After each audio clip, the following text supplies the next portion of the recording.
سے مانگتا ہوں. بولیے ایسا ہی کہنے چاہیے تھا کہ نہیں؟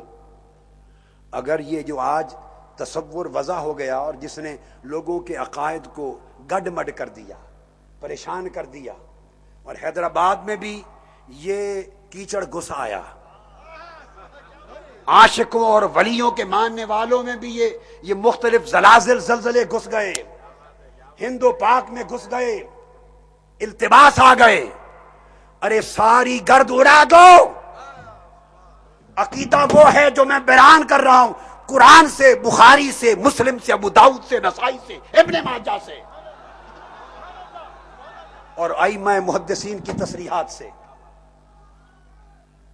حضرت ربیعہ بن کعب سنیں، یہ لفظ نہیں کہتے انی اسأل اللہ مرافقتک فی الجنہ، یا رسول اللہ میں اللہ سے مانگتا ہوں آپ کی سنگت، آپ کی رفاقت، آپ کی نوکری، آپ کی چاکری، جنت میں آپ کی نوکری اللہ سے مانگتا ہوں. نہیں، آپ اللہ سے مانگنے کے زیادہ بڑے ٹھیکیدار آ گئے، زیادہ بڑے ٹھیکیدار آ گئے. ارے اللہ سے مانگنا کیسے ہے، کس سے مانگنا ہے، اگر صحابہ کو معلوم نہیں تو اور کس کو معلوم ہے؟ ارے صحابہ سے بڑھ کر بھی کوئی توحید کو جانتا ہے؟ بولیے نا، صحابہ سے بڑھ کر کوئی توحید کو جانتا ہے؟ اور جو دعویٰ کرتا ہے کہ میرا فہم توحید میں صحابہ سے بڑھ کر ہے، میں اس کے فہم پر 100 جوتے مارتا ہوں.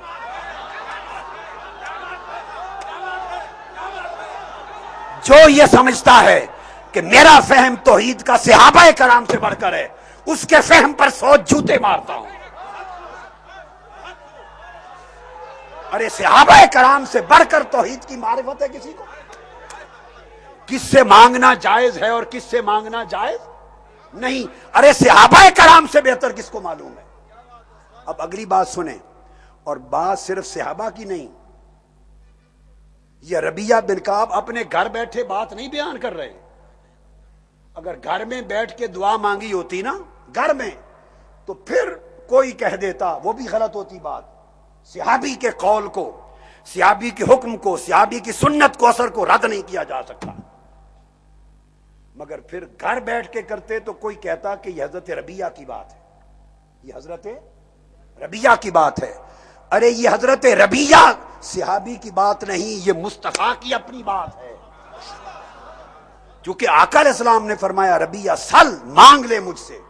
حضور سامنے کھڑے ہیں، رات کا اندھیرا ہے، آقا کا گھر ہے، میرے آقا علیہ السلام اور ربیعہ بن کعب آمنے سامنے کھڑے ہیں، وضو کروا چکے ہیں، مصلی بچھا چکے ہیں، نوکری کر چکے ہیں. حضور خوش ہو گئے ہیں اور خوش ہو کے فرما رہے ہیں ربیعہ مانگ لے، آج دریائے رحمت ہمارا جوش میں ہے. حضور کے سامنے کھڑے ہو کے آقا کی بارگاہ میں بالمشافہ عرض کر رہے ہیں فَقُلْتُ أَسْأَلُكَ مُرَافَقَتَكَ فِي الْجَنَّةِ، یا رسول اللہ میں آپ سے جنت مانگتا ہوں. کیا مانگتا ہوں؟ بولیے، جنت. اور مرافقتک، اور خالی جنت بھی نہیں، جنت کے تو 1000 درجے ہوں گے. اگر خالی جنت مانگوں تو معلوم نہیں میں کس منزل پہ ہوں گا، آپ کس منزل پہ ہوں. آپ تو وہاں ہوں گے جہاں انبیاء ہوں گے، اور معلوم نہیں ہم کس درجے منزل میں ہوں گے. تو جنت بھی مانگتا ہوں، اور جنت کا وہ درجہ جہاں آپ ہوں گے وہیں میرا گھر ہو، جہاں آپ کا در ہو وہیں میرا گھر ہو، جنت میں آپ کے ساتھ رہوں، مرافقت مانگتا ہوں. اچھا دونوں باتیں تو مانگتے کس سے ہیں؟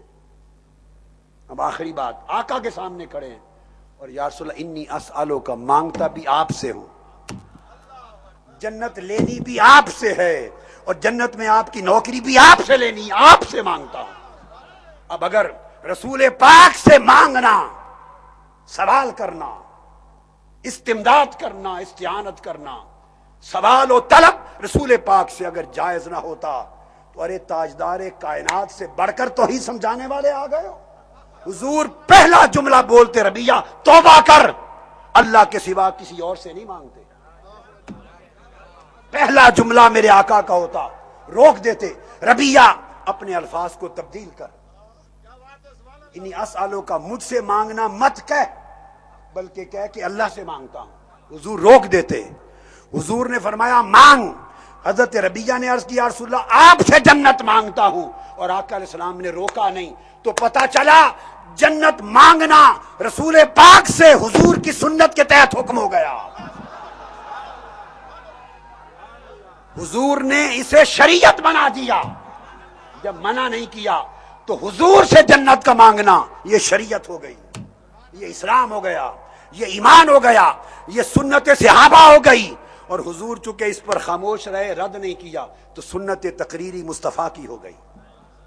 انی اسألک مرافقتک فی الجنہ، آپ سے مانگتا ہوں اور جنت میں آپ کی نوکری مانگتا ہوں۔ یہ دراصل جب حضور سے مانگا جاتا ہے، میں پھر دہرا رہا ہوں، وہ بمعنی توسل ہوتا ہے، بمعنی توسل ہوتا ہے۔ مستعان حقیقی اس وقت بھی اللہ ہی ہوتا ہے، اللہ ہی ہوتا ہے، مگر مانگنے میں خطاب آقا علیہ السلام سے براہ راست کرنا جائز ہے۔ جیسے وہاں مدینہ میں ربیہ بن کعب خطاب کر کے مانگ سکتے ہیں، ویسے تاجدار کائنات سے آپ حیدرآباد دکن میں بیٹھے بھی مانگ سکتے ہیں۔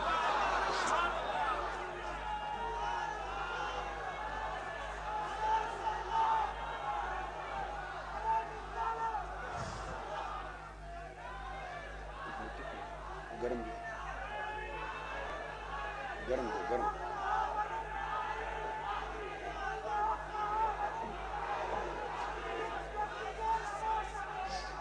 آگے سنیے، جب انہوں نے عرض کر دیا اسألک مرافقتک فی الجنہ، میں یا رسول اللہ آپ سے جنت میں آپ کی نوکری مانگتا ہوں، جب سوال کر دیا، اب آگے سنیے دینے والے کا حال۔ آقا علیہ السلام ایک تو یہ اعتراض نہیں کیا کہ مجھ سے کیوں مانگتا ہے، جو اعتراض میرے آقا نے نہیں کیا وہ اعتراض ہمیں سوچ رہا ہے آج 1500 سال کے بعد۔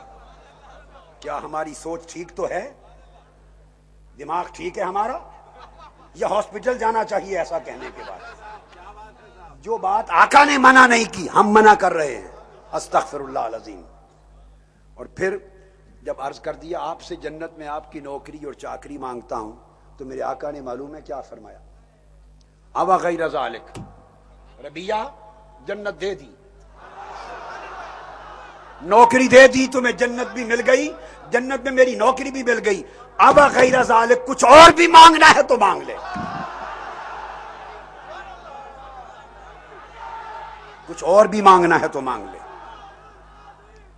اب غیر ذالک کچھ اور بھی مانگنا ہے تو مانگ لے۔ اب ان کو سنیے، وہ کہتے ہیں نہیں، سب کچھ خدا سے مانگ لیا، تجھ کو مانگ کر اٹھتے نہیں ہیں ہاتھ میرے اس دعا کے بعد۔ حضور جب آپ کو مانگ لیا تو اور کیا مانگوں؟ بس ہو بذاک یا رسول اللہ، آقا یہ بہت کچھ ہے، آپ جنت میں اپنی نوکری دے دی، بس سب کچھ مل گیا، ہو بذاک۔ قال، آقا علیہ السلام نے توثیق کر دی، جو مانگا دے دیا، اور پھر آگے نصیحت کی۔ نصیحت کی کیا؟ فعنی علی نفسک بکثرت السجود، مطلب کیا تھا؟ ربیہ میں نے تمہاری مدد کی نا، تم نے جنت مانگی، میری رفاقت مانگی، میں نے دے دی، میں نے تمہاری مدد کی، اب تو بھی میری مدد کر، تو بھی میری مدد کر۔ وہ یہ کہ تیری مانگ، تیرا سوال تجھے مل گیا، مگر میری مدد یوں کر کہ راتوں کے اندھیرے میں سجدے کیا کر کثرت کے ساتھ، سجدے کیا کر کثرت کے ساتھ، تاکہ جو مانگا ہے تو اس کا اہل بھی بنے، اہل بھی۔ اب مطلب یہ کہ ملے گا تو میری عطا سے مل گیا جنت کا وہ مرتبہ، لیکن کوئی یہ نہ کہے کہ اس کو کیسے مل گیا، یہ تو اس کے اہل بھی نہ تھا، کوئی میرے دینے پر تانا نہ کر دے، ہائے ہائے، میرے دینے پر تانا نہ کر دے کہ آقا علیہ السلام عجیب دیتے ہیں، اہل نہ اہل کا فرق بھی نہیں کرتے، کون حقدار ہے کون نہیں یہ فرق بھی نہیں کرتے، تو کوئی تانا نہ کر دے، اس لیے تو میری مدد یوں کر کہ تجھے جنت میں اپنی رفاقت دے دی، اور تو راتوں کے سجدوں کے ذریعے اس کی اہلیت بھی پیدا کر، کثرت سے سجدے کر، کثرت سے، اور سجدے کثرت سے کرے گا تو نتیجتاً تجھے جنت میں میری رفاقت رہے گی۔ آپ سمجھے بات کو؟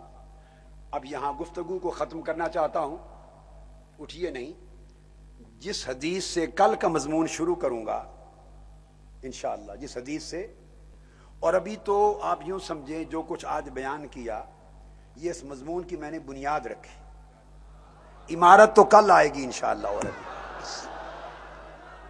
ابھی اس عمارت کا روغن ہونا ہے، اس کی سفیدی ہونی ہے، روغن ہونا ہے، خوبصورت چمک دمک پیدا ہونی ہے، ابھی کل انشاءاللہ اور اس پہ بیان بنیادی طور پر بڑے دلائل کے ساتھ آئے گا، مگر اٹھنے سے پہلے غور سے سنیں، وہ حدیث سن لیں، اٹھنا نہیں ہے ابھی، بیٹھے بھائی بیٹھے، جس حدیث سے مضمون کل کا شروع ہوگا، جس حدیث سے مضمون کل کا شروع ہوگا وہ حدیث سنانا چاہتا ہوں، آج سن کے جائیں تاکہ پتہ ہو کہ کل کا مضمون کس حدیث سے شروع ہو رہا ہے ہمارا۔ اب دیکھیے، میں نے صحیح بخاری کی حدیث بھی آج درس حدیث میں لے لی، صحیح مسلم کی بھی لے لی، بولیے، ابو داؤد کی بھی لے لی، نسائی کی بھی لے لی، ابھی تک جامع ترمذی رہ گئی تھی، جامع ترمذی کی ایک حدیث سناتا ہوں، اور مضمون بیان شرح اس حدیث کی کل شروع ہوگی۔ حدیث سن لیجئے، بڑی ایمان افروز، تاکہ یہ بھی لے جائیں۔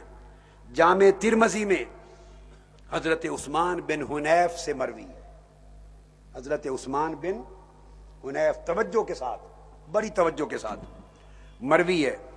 اس حدیث کو سنیے، امام ترمذی نے روایت کیا کتاب الدعوات میں، باب دعاء الضعیف، اور امام نسائی نے السنن الکبریٰ میں روایت کیا، اور امام ابن ماجہ نے کتاب و اقامت الصلاۃ باب ما جاء فی صلاۃ الحاجہ، یعنی جامع ترمذی اور ابن ماجہ دو رہ گئی تھی، ان دونوں نے اس حدیث کو روایت کیا۔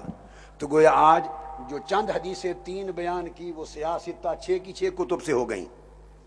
یہ حدیث جو اب روایت کر رہا ہوں یہ جامع ترمذی سے بھی اور ابن ماجہ سے بھی، اور بقایا امام حاکم سے، صحیح ابن خزیمہ سے، مسند احمد بن حنبل سے، طبرانی کی معجم الکبیر سے، امام بخاری کی التاریخ الکبیر سے، امام عبد بن حمید کی مسند سے، بہقی کی دلائل سے، منذری کی ترغیب و ترہیب سے، اور علامہ ابن تیمیہ کی مجموع الفتاوی سے، بہت کثرت سے ائمہ نے اس کو روایت کیا۔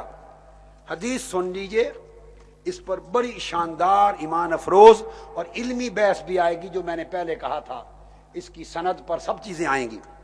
عثمان بن حنیف روایت کرتے ہیں کہ آقا علیہ السلام کی مجلس میں ہم بیٹھے تھے، صحابہ کرام، ایک شخص جو نابینا تھا، یہ بات سننے والی ہے، ایک شخص جو، بولیے، نابینا تھا، وہ آقا علیہ السلام کی بارگاہ میں آیا، ان رجلا ضریر البصر اتى النبی صلی اللہ علیہ وسلم فقال ادعو اللہ لی ان یعافینی، آقا علیہ السلام کی بارگاہ میں آیا ایک نابینا شخص، عرض کیا یا رسول اللہ دعا فرما دیں، بڑی توجہ کی بات ہے، اس نے عرض کیا دعا فرما دیں کہ اللہ مجھے شفا دے دے۔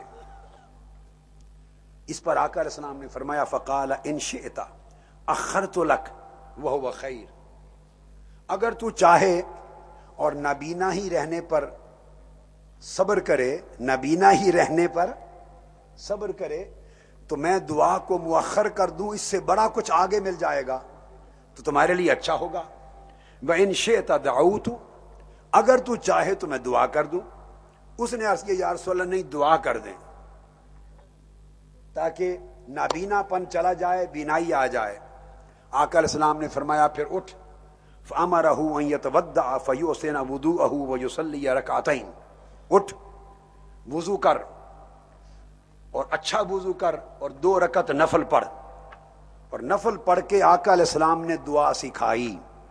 یہ دعائے وسیلہ ہے، یہ دعائے وسیلہ ہے، دعا سکھائی کہ نفل پڑھ کے گھر جا اور یہ دعا کر، اللہم انی اسألک، اے اللہ میں تجھ سے سوال کرتا ہوں، واتوجہ الیک بمحمد نبی الرحمہ، اور میں تیرے حضور تیرے نبی رحمت حضرت محمد مصطفیٰ کا وسیلہ دیتا ہوں۔ یہ آقا علیہ السلام نے خود تلقین کی، تربیت کی، خود پڑھائی دعائے وسیلہ، کہ میں تیرے حضور محمد مصطفیٰ کا وسیلہ دے کر دعا کرتا ہوں۔ اور پھر کہنا یا محمد، پھر مجھے پکارنا. کہہ رہو بھائی کیا کر رہے ہیں آپ؟ پھر مجھے پکارنا، کہنا یا محمد صلی اللہ علیہ وسلم انی قد توجہت بک الی ربی فی حاجتی ہذہ لتقضی اللہم فشفع فی. پھر مجھے پکار کے کہنا یا رسول اللہ میں آپ کے وسیلے سے اللہ کی بارگاہ کی طرف متوجہ ہوا ہوں، میری حاجت پوری کر. اس کو امام ترمذی نے، نسائی نے ابن ماجہ میں روایت کیا. الفاظ ابن ماجہ کے اور ترمذی کے، اور امام احمد بن حنبل نے روایت کیا.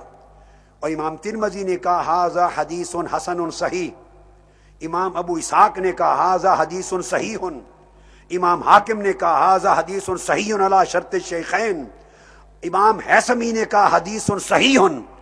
اور سعودی عرب کے فوت شدہ علامہ البانی ایک محدث تھے سلفی، انہوں نے اپنے سلسلہ حدیث صحیحہ میں لکھا قال الالبانی حدیث صحیح، کہا حدیث صحیح ہے.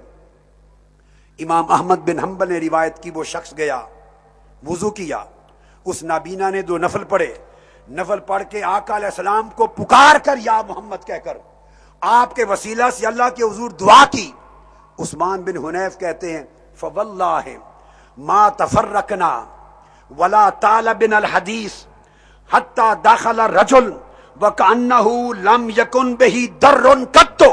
عثمان بن حنیف کہتے ہیں آقا علیہ السلام نے اسے بھیج دیا تھا کہ گھر جا کر وضو کر کے نماز پڑھنا اور 2 نفل پڑھ کے یہ دعا میرے وسیلے سے کرنا اور مجھے پکار کر اللہ سے میرے وسیلے سے مانگنا. ہم کہتے ہیں حضور کی بارگاہ میں ابھی بیٹھے تھے، بات چیت چل رہی تھی، زیادہ دیر نہ گزری تھی کہ وہ شخص پلٹ کر حضور کے وسیلے سے دعا کر کے اپنے گھر سے واپس آ گیا. اور کہتے ہیں خدا کی قسم ابھی ہم اٹھے نہ تھے، پلٹ کر آیا تو اس کی آنکھیں بینا ہو چکی تھیں.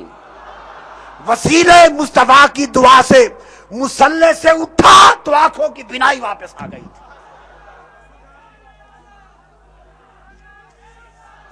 یہاں پر اس حدیث کے بیان کو ختم کرتا ہوں یہ پیغام دیتے ہوئے کہ لوگوں، آقا علیہ الصلوۃ والسلام کا وسیلہ، آقا علیہ السلام کا توسل، اور کل حضور کے وسیلے کے ساتھ توسل اولیاء بھی آئے گا، توسل صالحین بھی آئے گا، تاکہ قیامت تک اور آج بھی اگر کسی کا وسیلہ پیش کرنا ہے تو سنت رسول اللہ پاک کی کیا بتاتی ہے. مگر ذہن میں رکھ لو کہ دینے والا اللہ کی ذات ہے، مگر آقا علیہ السلام کے وسیلے سے طلب کرنا اور حضور کے وسیلے سے پانا، یہ آدم علیہ السلام کے زمین سے اترنے سے لے کر تاجدار کائنات کی بعثت تک، اور آقا علیہ السلام کی بعثت سے لے کر آج تک، اور آج سے لے کر یوم قیامت تک، آخری جملہ خدا کی عزت کی قسم، قیامت کا دن ہوگا، سورج سوے نیزے پر ہوگا، لوگوں کے آدھے آدھے کانوں تک پسینہ ہوگا، عالم انسانیت پسینے سے شرابور ہوں گے، اور حساب و کتاب ابھی شروع نہ ہوا ہوگا. لوگ قیامت کے دن کی ہولناکیوں سے تھر تھر کانپ رہے ہوں گے، کسی کو کوئی سبیل اور کوئی راستہ سوجھ نہ رہا ہوگا کہ اب قیامت کے دن کی اس مشکل اور آفت سے نجات کیسے ملے. رب کائنات کی عزت کی قسم، صحیح بخاری کی حدیث ہے، کل آئے گی کہ قیامت کے دن قیامت کی ہولناکیوں سے نجات پانے کے عمل کا آغاز بھی کل کائنات کے لیے حضور کے وسیلے سے ہوگا، آقا دو جہاں کے وسیلے سے ہوگا. ساری امتیں مل کر حضرت آدم کے پاس جائیں گی اور حضرت آدم سے مدد مانگیں گی، توسلاً کہیں گے نہیں آج کسی اور کے پاس جاؤ، کل میں حدیث کے لفظ دوں گا، مدد مانگیں گی یہ لفظ دوں گا. حضرت ابراہیم کے پاس، حضرت موسیٰ کے پاس ہر کوئی انکار کرے گا، پھر تاجدار کائنات کے پاس آئیں گے.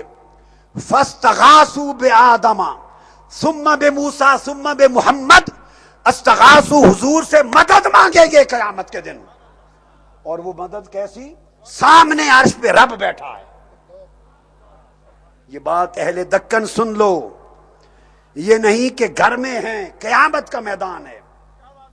کرسی پر عرش الہی پہ رب ذوالجلال جلوہ فکن ہیں، اپنی شان کے لائق رب سامنے ہے، قیامت کا میدان ہے۔ تعلیم یہ ہے کہ قیامت کے دن رب کے سامنے بھی کوئی یہ نہیں کہے گا کہ باری تعالیٰ تو ہماری مدد کر، باری تعالیٰ تو ہماری پریشانی کو ٹال دے، باری تعالیٰ تو ہولناکیوں کو ختم کر دے۔ قیامت کے دن کا قانون یہ ہے، رب کریم سامنے ہوں گے، مومنوں کی آنکھوں کے آگے سے پردہ اٹھایا جا چکا ہوگا، کرسی عرش پر رب ذوالجلال اپنی شان کے لائق جلوہ افروز ہوگا۔ رب کو سامنے پا کر بھی پوری امتوں میں سے کسی کو اجازت نہ ہوگی کہ کوئی رب سے براہ راست مدد مانگ لے۔ وہاں بھی قانون یہ ہوگا، جس نے رب کی مدد لینی ہے وہ مصطفیٰ سے مدد جا کے مانگے، مصطفیٰ سے وسیلہ مانگے۔ تو قیامت کے دن بھی کام وسیلہ مصطفیٰ سے ہوگا۔ ارے جس کے وسیلے سے قیامت کے دن کا کام ہونا ہے، اس کے وسیلے کو آج بھی اپنا لو تاکہ سارے کام ہو جائیں۔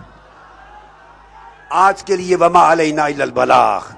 انشاءاللہ کل کا درس جلدی شروع کریں گے، جلدی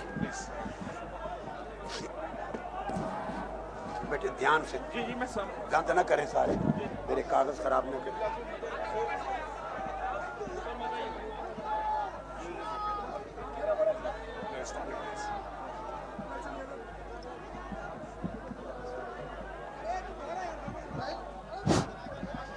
نعرہ تکبیر، نعرہ رسالت، نعرہ حیدری، نعرہ غوث، مجدد رواسدی، مجدد رواسدی، ذوالفقار حیدری، ذوالفقار حیدری، دین حق کے ہے ولی، دنیا جس پہ مر مٹی، ریوائیور آف دی سینچری۔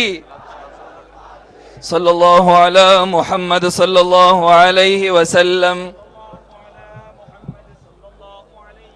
صلی اللہ علی محمد صلی اللہ علیہ وسلم۔ اللهم صل على سيدنا ومولانا محمد، اللهم صل على سيدنا ومولانا محمد، اللهم صل على سيدنا ومولانا محمد وعلى